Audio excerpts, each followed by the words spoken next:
Who built this place? We did. This week on At the Movies with Ebert and Roeper, Jodie Foster searches for Abigail Breslin on Nim's Island.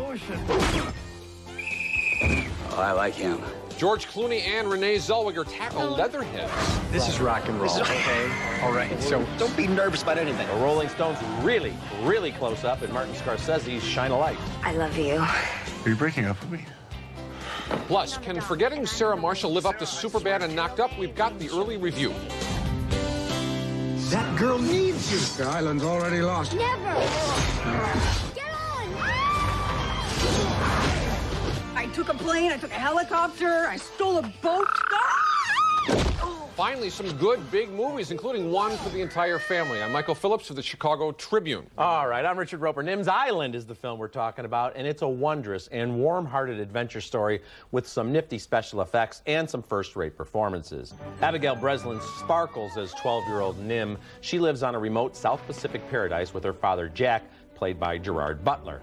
Mom is long gone, having succumbed to children's movie plot disease. Some might have problems with the father who keeps his daughter isolated from all human contact, but Nim loves her life and her animal friends. No parties while I'm gone!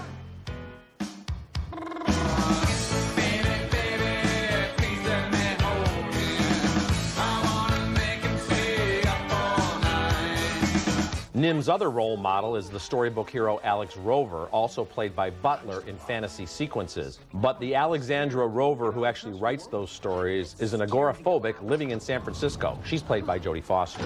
Through email correspondence, Alex learns that Nim is alone, her father lost at sea. I can't go to the South Asiatic Sea. It's just along the road.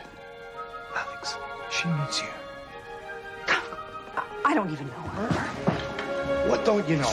That she's a little girl, that she's alone on an island, and that she's asking for your help. Be the hero of your own life story. Oh, don't throw that line at me. I wrote that line. As Alex makes her way halfway across the world to Nim, the little girl prepares to do battle with a resort ship that's threatening to colonize the island. Today's the day we fight for our piece of the world. This is our island. This movie's rated PG, but there's no real sense of menace or violence, nothing to scare away children.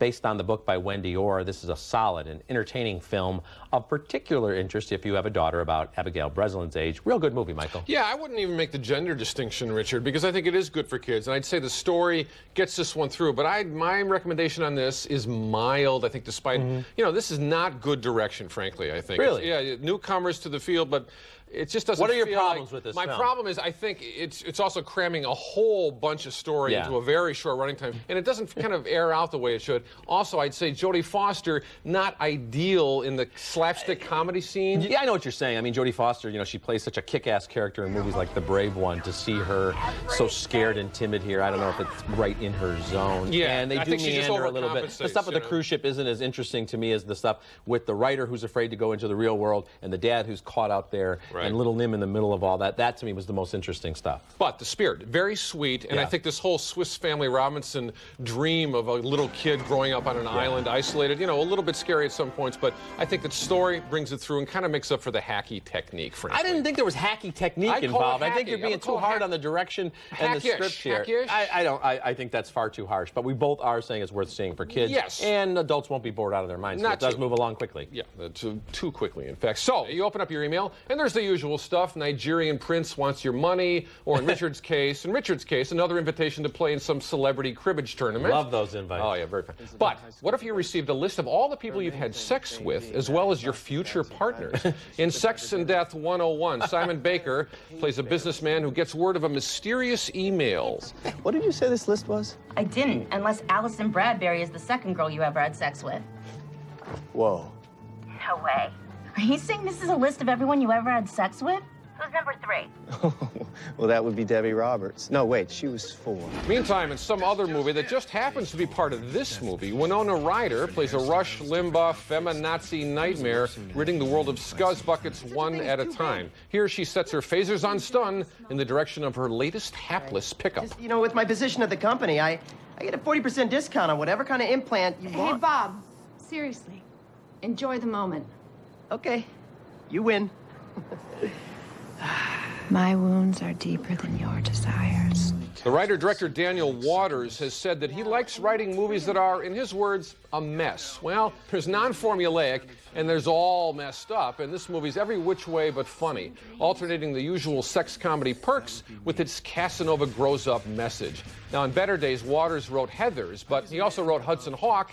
Sex and Death 101 is more on the level of the latter, not the former, so I say skippity-doo-dah. Oh, man, this isn't Hudson Hawk. I like this film. Why? It is a combination and kind of sometimes an uneasy mix of different genres, but in Winona Ryder, that's an interesting offbeat thing. And the whole idea that, those three guys in that room that are sort of, getting messages, I guess, from a higher power. The oracle, and the guy getting the email that says, okay, here's who you've slept with, and here's who you're going to be with, and there's nothing you could do about it. I thought that was very funny and very interesting. Yeah, the premise is all right. And the whole right. romance he had with Leslie Bibb, who plays this very sweet, aspiring children's author, and he knows that, according to the list, he's never going to be with her, but he tries to buck fate. I got to say, man, this whole thing felt to me like a very sour kind of retread of something like Guide for the Married Man, sort of with a serial killer. Oh, and here's the other thing, one other thing, too. Winona Ryder, this whole thing about her being a serial killer with a moral agenda, my favorite thing in the movies right now.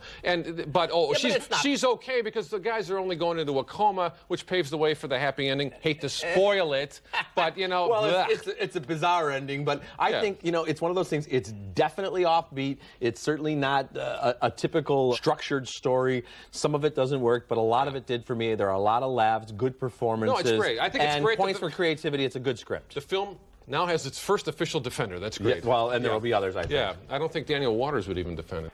Later in the show, we'll have an early review of the funniest movie of the year so far, which is not Sex and Death 101. You need a hug. Come here. And next, Oscar winners George Clooney and Renee Zellweger and The Office's John Krasinski get involved in a gridiron love triangle in Leatherheads. Certain jobs are always going to be done like that. Big strapping man? Go ahead. Throw one. Well, you're the injured party. You get the first punch. Not bad. George Clooney, the director and the actor, takes a breather from serious material with the lightweight sports comedy Leatherheads. This is the extremely fanciful story of the birth of pro football as we know it, circa 1925. Clooney and Renee Zellweger give their line readings a distinctly screwball twist. You're the kind of cocktail that comes on like sugar but gives you a kick in the head. You think you're the slickest operator in Duluth. But being the slickest operator in Duluth is kind of like being the world's tallest midget, if you ask me. It's too bad we know each other so well. We might have gotten along. Well, I'll live. Alone? John Krasinski from The Office does a nice job as the college sensation and war hero who may have a dark secret in his past. Clooney sees him as the meal ticket that can save the pro game. Zellweger sees him as a story, maybe the story of her career. You just wanted a story? Then why didn't the Trib send one of their hacks with a cigar stuffed in their snout? But no, they sent you to snuggle up and play nice. Never was much for cigars, but if it'd make you feel better... Maybe I should just leave $20 on the bedstand. Football scenes are just okay, with too many close-ups and not enough comedic payoffs. A couple of plays we ran at Princeton. A lot of our plays are pretty strong. These are a lot like your plays, only a little more effective. And Clooney should have given himself a more interesting role. His aging playboy character is a bit of a schemer, but too much of a nice guy to be too memorable.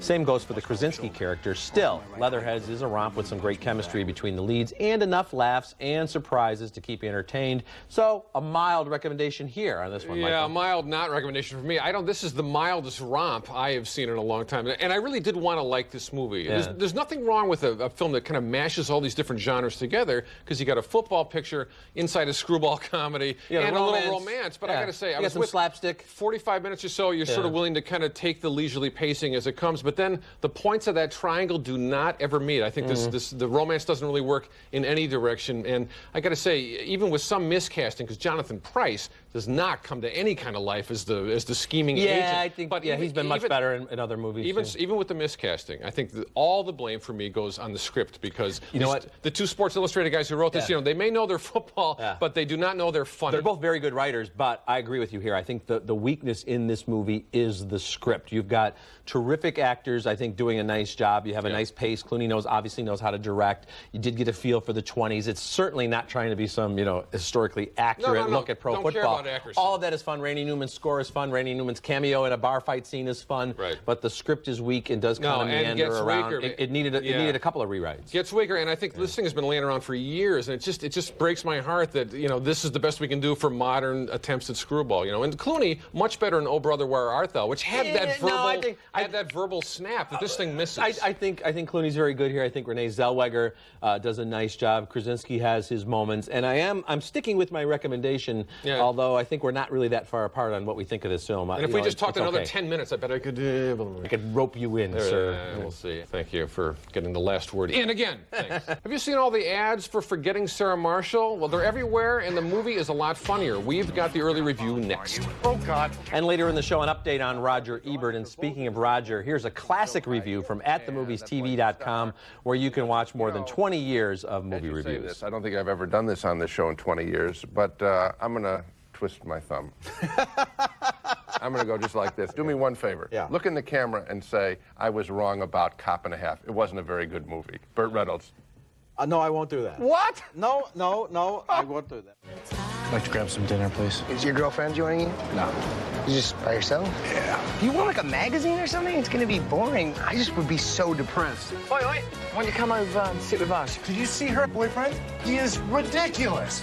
Good news for fans of Knocked Up and Superbad. After the not very good Drillbit Taylor, it's taken producer Judd Apatow's comedy train exactly one film to get back on track. Forgetting Sarah Marshall opens in 2 weeks. This is an early review. This movie is really, really, really funny, and it's been months since I used that third really to describe any movie. Jason Segel plays Peter, a composer dumped by his TV star girlfriend. Peter mopes his way onto a plane to Hawaii, where he runs smack into the ex, played by Kristen Bell. Okay, there she is. Did she see me? Uh-huh. Is she coming over here? Yep. Peter, Hey. Hi. what are you doing here? Came here to murder you. Now, Sarah Marshall's there with her new guy, a preening rock star played by Russell Brand. Bad luck, but good comic possibilities. She was with me for 5 years, so there you go. Yeah, you got 4 on me there, mate. You slept with Sarah a year ago? Oh, I thought you knew. Peter, please, don't take it seriously. You can't be so casual about this. This isn't Europe, okay? There are rules here. The resort's front desk manager in that first clip ends up being Peter's good luck charm. She's played by Mila Kunis from That 70s Show. Get out of your head. It's really nice out here. Are you gonna jump or what? I'll jump! Forgetting Sarah Marshall, dog paddles around a little bit in the third act, and overall it's working more familiar territory, I'd say, than Knocked Up or Superbad. But Segel, who wrote this script, is not afraid of making Peter a train wreck of self-pity. Very funny. And for the record, he's also not afraid of showing you his wiener. The supporting cast includes Apatow regulars. Paul Rudd is a monumentally stoned surfing instructor. Bill Hader is Peter's brother, and Jonah Hill as a waiter/stalker working at the resort. Throw in scenes from a musical version of Dracula performed by puppets, and there you have it. It's raunchy, it's not perfect, but this one cracked me up. Oh, Michael, I want to just get down on my knees and declare my undying love for this movie. Slow down. I'm telling you, it reminded me in some ways of 10, the classic Dudley Moore film where you have a guy who's going through this crisis and he becomes friends with everybody on the resort. I mean, everybody in this movie is hilarious. 10 without the smarm, though. This does not have that smarm. You know what? It's a better movie. I think it's going to hold up better. In fact, to me, it's like an instant classic. If I'm listing my 50 favorite comedies of all time, I would find room for this film. Bill Hader in a role that's just basically a guy most of the time on the computer talking to his brother, gets off a couple of the funniest one-liners I've ever heard in a movie. I think the key, here's the key to why it works, I think, because we've seen, it's not unfamiliar territory, this idea of like, how does a dumpy sort of react to it. It's a Ben Stiller movie, or whatever. But Segel is so good and fearless about going all the way into like what it could be, if he's not funny, the most unlikable schmuck on the planet. But it's just very, very astute. His script is just filled. I laughed out loud probably 20 times at this movie, and I could sit through entire comedies like A Fool's Gold or A Drillbit Taylor, never laughing, maybe once. And this just has one good laugh after another. You really like these characters, all the supporting characters. And Mila Kunis, I liked her on That 70s Show, but she's a revelation here. I mean, she looks gorgeous. She's funny. She's different. She's got some, interesting quirks to her personality. I don't think I can oversell this movie, but I loved it. I really did. Yeah, I think the one thing I'd say is that people who look at Knocked Up, Superbad, and this picture, forgetting Sarah Marshall, you're not finding the most amazing female roles ever written, but you don't get that sort of like sour, sort of bimbo feeling that so many other comedies, settle for, and so it's really good. All right, great. Next movie. Martin Scorsese directs, or at least follows, Mick Jagger in Shine a Light. 30 years after the seminal and innovative The Last Waltz, Scorsese and an all-star roster of cameramen fashion a much more conventional concert film. There are some choice snippets of interviews and some behind-the-scenes stuff, but this is essentially a filmed record of a single concert at the Beacon Theater in New York City. Before the music kicks in, Marty and Mick connect via speakerphone. My other worry about the cameras was, Marty, that they whiz around all the time, and it's very annoying to the audience and to everyone on the stage, and it's dangerous. It'd be good to have a camera that moves, that swoops down and in and out, and tracks us, along the side somehow. Looking craggier than the crew of the Black Pearl, but rocking harder than guys young enough to be their grandsons, the Stones blast their way through some of their greatest hits. First song.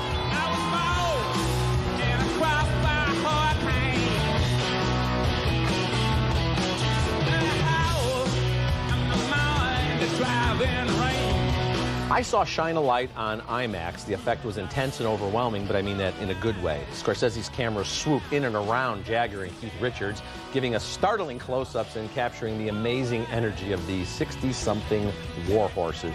As a concert film, though, Shine a Light is a must-see if you're a Rolling Stones fan, as I am. If you're not, it's probably going to be a long 2 hours. Yeah, some of those close-ups are just close enough to make you think you're looking at a topographical study of the Grand Canyon or something. I think these guys have had a lot of work done, Yeah, but it's a very satisfying picture. And, I suppose there's a little bit of bittersweetness in that it's not nearly as interesting as The Last Waltz and some of the other, music-based films he's made. But what you're talking about is just kind of an old pro dealing with a bunch of old pros on stage. And it's not about forging any kind of new form for the documentary or anything, but it's just really just about catching these guys in sort of the autumn of their lives. But that kind of brings up the question, then why did Scorsese do this if it was just going to be pretty much a standard concert film? I mean, he's such a great director. I think he just wanted to pay tribute to one of the greatest rock and roll bands of all time. Yeah, there's a slightly corporate whiff, I think, to this overall thing because that's just the way they're marketing it, right? Stones, Scorsese, IMAX, and in a way, though, that's reason enough to go.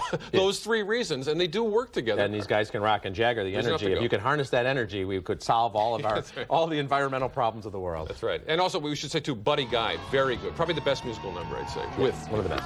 Coming up next, the best performance of the last year in our video segment.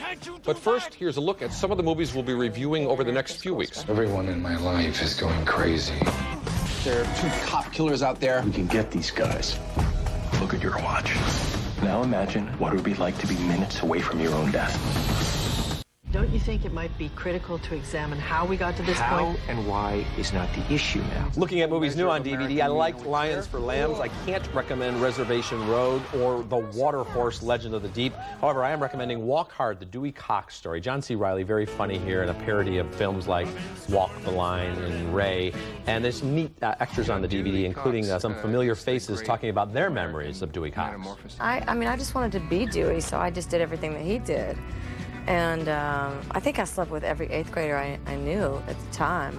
I'm sorry, I just get a little choked up when I think about all the great music we would have gotten from Dewey Cox had he not left this mortal coil too soon. For me, the movie dies in between the songs, but, it's your pick, man. Much as I admire the craft that went into this year's Oscar winner, No Country for Old Men, it's There Will Be Blood that feels to me like a new American classic. I drink your milkshake.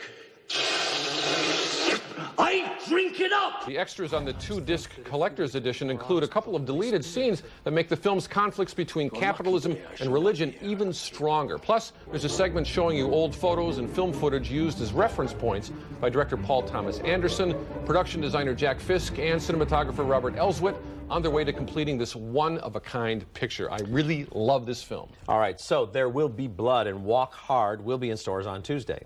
And we'll be back with my picks for 3 to see, the best 3 movies in theaters, plus an update on Roger Ebert right after this.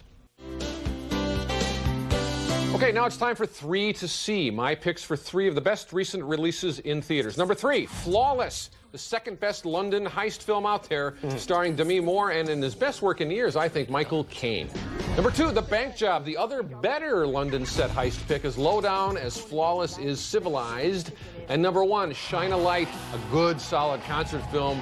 Good matchup between Scorsese, the Rolling Stones, and the IMAX format. I think next week I'll bring up Two to Boo, movies we should stay away from. But I like your picks. I like all your picks. All right. And I've got some good news about our friend Roger Ebert. Roger is recovering from surgery, but plans to be back writing reviews for the Chicago Sun-Times soon. He's also planning on attending the 10th edition of his own film festival later this month at the University of Illinois. It's sold out once again. For the latest on Roger, in his own words, go to @themoviestv.com. And we'll both be down there in Champaign, Illinois for the festival, which was such good fun last year. So. Well, if you see me, just pretend like you don't know me, okay? Seriously, Okay, stay on the other side of the I know street. that's in your contract. So. That's it for this week. Until next week, the balcony is closed.